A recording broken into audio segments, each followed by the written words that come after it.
నమస్తే. ఓం నమ శివాయ.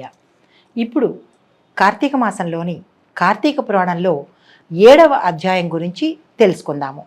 7వ అధ్యాయము కార్తీక వ్రత ఫలితాలు. కార్తీక మాస వ్రతం ఆచరించడం వల్ల కలిగే ఉత్తమ ఫలితాలేమిటో వశిష్ఠ మహర్షి జనక మహారాజుకు వివరిస్తున్నారు. మహారాజా, కార్తీక మాసంలో నెల రోజులు శ్రీ మహావిష్ణువుని కమలాలతో పూజించిన వారి ఇంట్లో లక్ష్మీదేవి స్థిరంగా ఉంటుంది. ఇది నేను చాలా నిదానంగా మరీ చెప్తాను. నోట్ చేసుకుని ఆ విధంగా చేయండి. తులసి దళాలు, బిల్వపత్రాలు, జాజి పూలతో విష్ణువుని పూజించేవారు తిరిగి జన్మ ఉండదు.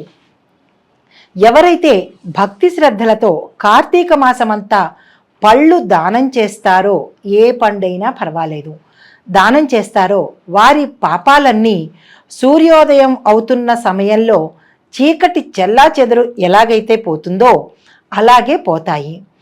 ఉసిరిక చెట్టు కింద మహావిష్ణువుని ప్రతిష్ఠించి ఉసిరికాయతో అర్చనలు చేసేవారికి మరణయాతన, మరణ భయము, మరణ బాధ ఉండదు. అటువంటి వారి సమీపానికి రావడానికి యముడు కూడా భయపడతాడు. కార్తీక మాసంలో సాలగ్రామ పూజ చేసిన వారు పొందే ఫలితం ఇంతా అంతా కాదు. ఈ మాసంలో ప్రతి ఒక్కరూ సాలగ్రామ పూజ తప్పనిసరిగా చేయండి. ఉసిరిక చెట్టు ఉన్న వనంలో బ్రాహ్మణులతో కలిసి భోజనం చేసిన వారికి ధన్య జీవితం లభిస్తుంది. అలా చేసిన వారి పాపాలన్నీ క్షణంలోనే నశించిపోతాయి. ఉసిరి చెట్టు కింద సాలగ్రామాన్ని పెట్టి పూజించి విష్ణు సహస్రం కానీ, విష్ణునామ పారాయణ కానీ, లేదా ఓం నమో భగవతే వాసుదేవాయ అనే విష్ణువుకు సంబంధించిన ఏ మంత్రాన్నైనా 108 సార్లు కనుక చదువుకున్నట్లయితే పూజించిన వారికి చదవడం కానీ, పూజించిన వారికి విష్ణులోకంలో ఉండే యోగ్యత కలుగుతుంది. కార్తీక మాసంలో విష్ణువాలయంలో మామిడాకుల తోరణాలు కట్టిన వారికి కూడా విష్ణువు సమీపంలో నివాసం ఉండే యోగ్యత లభిస్తుంది. విష్ణుమూర్తికి ఆలయంలో సాష్టాంగ దండ ప్రమాణాలు చేసిన వారికి 10 అశ్వమేధ యాగాలు చేసినంత ఫలితం దక్కుతుంది. ఆలయంలో విష్ణుమూర్తికి ఎదురుకుండా కూర్చుని జపము, హోమము, దేవతార్చన చేసిన వారు తమ పితృదేవతలతో కలిసి వైకుంఠానికి వెళతారు. అయితే కార్తీక మాసంలో నదీ స్నానం చేసిన వారు తడి వస్త్రంతో ఉన్న వారికి కనుక మీరు పొడి వస్త్రాన్ని కనుక ఈ దానంగా ఇచ్చినట్లయితే అశ్వమేధ యాగం చేసినంత ఫలితం కలుగుతుంది. మీ సమీపంలో ఎవరైనా అటువంటి వారు తటస్థపడితే తడి వస్త్రంతో ఉన్న వాళ్ళకి మీరు పొడి వస్త్రాన్ని కనుక ఆ రోజు దానం చేసినట్టయితే అశ్వమేధ యాగం చేసినంత ఫలితం వస్తుంది. గమనించుకొని అటువంటి పరిస్థితి తటస్థపడితే కనుక తప్పనిసరిగా చేయండి. ఈ నెలలో ఆలయ శిఖరాల మీద ఉన్న భగవంతుడికి ధ్వజాలు కనుక ఎగరవేస్తే వారి యొక్క పాపాలు గాలికి పువ్వుల్లోని పుప్పొడి ఎగిరిపోయినట్టుగా ఎగిరిపోతాయంట. అయితే అవిసి పూలతో విష్ణుమూర్తికి కనుక పూజ చేసిన వారు 10 అశ్వమేధ యాగాలు చేసిన ఫలితం వస్తుంది. విష్ణువుకి అవిసి పూలతో పూజలు చేయడం గమనించుకోండి. తరువాత కార్తీక మాసంలో ఏ స్త్రీ అయితే బృందావనాన్ని అంటే తులసి కోటని, మన ఇంట్లో ఉన్న తులసి కోటని శుభ్రం చేసుకుని ఆవు పేడతో అంటే గోమయంతో ఆవు పేడతో అలికి చక్కటి ముగ్గులు వేసుకుని విష్ణుమూర్తికి ప్రీతి అయిన నందాదీపము, మనం తులసి కోటలో పూజ చేసేటప్పుడు ఈ మాసంలో ప్రత్యేకంగా చెప్తుంది ఏంటంటే, తులసి కోట కిందన విష్ణుమూర్తిది, లక్ష్మీ అమ్మవారిది పెట్టి విగ్రహాలు పెట్టి చక్కగా అలికి ముగ్గులు పెట్టి అక్కడ కనుక నందాదీపం పెట్టగలిగితే, నందాదీపం అంటే ఏంటో కూడా ఇక్కడ చెప్తాను. తులసి కోట ముందు చక్కగా అలికి ధాన్యం వేసి దాని మీద ప్రమిద పెట్టి నూనె పోసి ఒత్తి వెలిగించడం, దాన్ని నందాదీపం అంటారు. ఈ దీపాన్ని వెలిగిస్తే కొండెక్కకుండా తెల్లవార్లు జాగ్రత్తగా చూసుకోవాలి. దీపం అంటే అంత పెద్ద దీపాన్ని పెట్టుకోవాలన్నమాట. సాయంత్రం పెట్టినప్పుడు తెల్లారి మళ్ళా మీరు ఉపక్రమించే వరకు ఆ దీపము ఆరకుండా చూసుకోవాలి.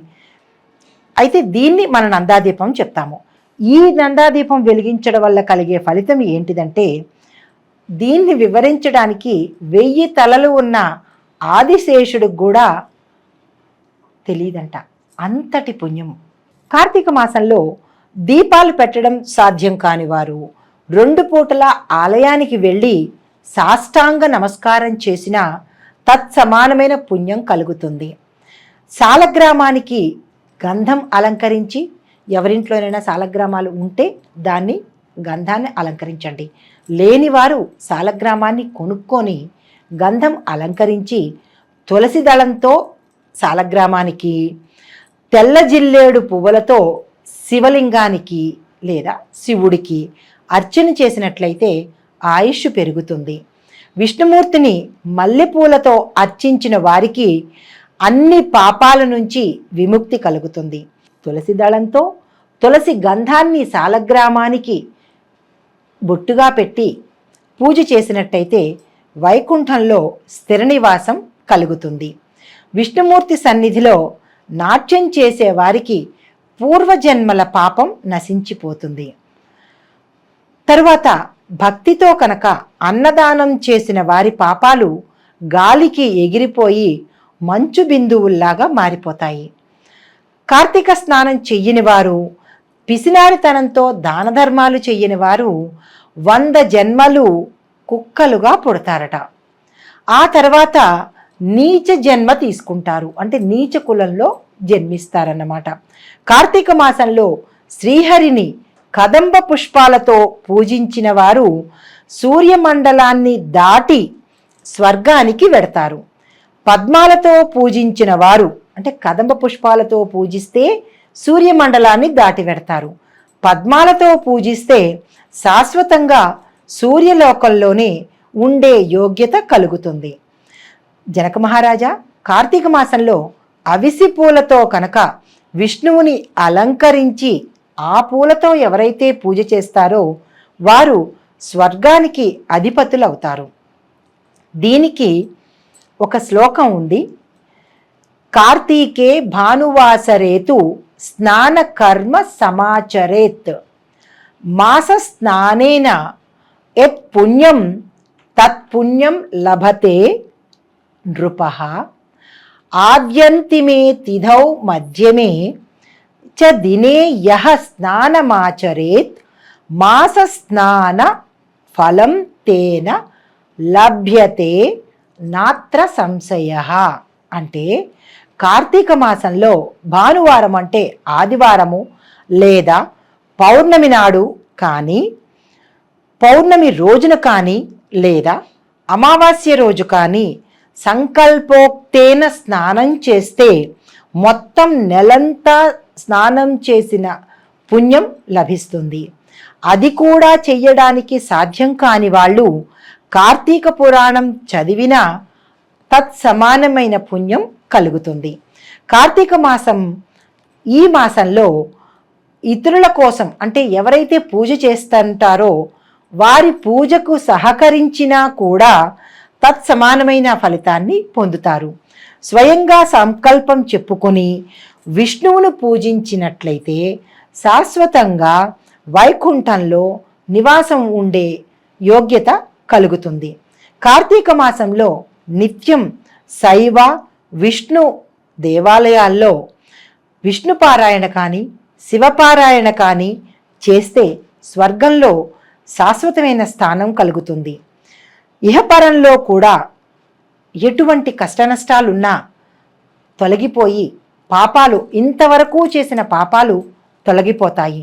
ఈ కార్తీక మాసంలో ఎవరైతే శివకేశవులని కనీసం స్మరించకుండా ఉంటారో వాళ్ళు 7 జన్మల్లో నక్కగా పుడతారట. ఇందులో సందేహం ఏదీ లేదంటూ వశిష్ఠ మహాముని జనక మహారాజుకి ఈ వ్రతం ఆచరించడం వల్ల విడివిడిగా వివరంగా దాని యొక్క ఫలితాలను వివరించడం జరిగింది. ఇప్పుడు మనం ఈరోజు అంటే 7వ రోజు ఏ ఏ నిషేధించాలి, ఏ వస్తువులు దానం చేయాలి, ఏ దేవుణ్ణి స్మరించాలి, ఏ మంత్రం చదవాలి, వారు మనకి ఏమిస్తారు అనేది చూద్దాం. 7వ రోజు అనగా సప్తమి రోజు నిషేధించవలసిన వస్తువులు పంటితో తినే వస్తువులు.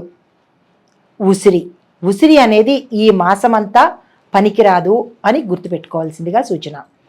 పంటితో తినే వస్తువులను నిషేధించాలి అంటే ద్రవ పదార్థాలు మాత్రమే స్వీకరించాలి అని మనవి. దానంగా ఇవ్వాల్సినవి పట్టుబట్టలు, గోధుమలు, బంగారం. పూజించవలసిన దైవము సూర్యనారాయణమూర్తి. జపించాల్సిన మంత్రం ఓం భాం భానవే నమః లేదా ఓం ఆదిత్యాయ నమః అనే ఈ మంత్రాలని 108కి తక్కువ కాకుండా యథాశక్తి జపించుకోండి. మనకి వచ్చే ఫలితము తేజస్సు, ఆరోగ్యము. ఈ రెండు మనకి ఆ స్వామి అనుగ్రహిస్తాడు. ఈ కార్తీక మాసంలో ఈ సూచనలతో, ఈ విధి విధానాలతో, ఈ నియమనిష్టలతో కనుక మీరు ఈ వ్రతాన్ని ఆచరిస్తే శివుడి అనుగ్రహము, తద్వారా విష్ణుమూర్తి అనుగ్రహాన్ని కూడా పొందుతారు. నమస్తే.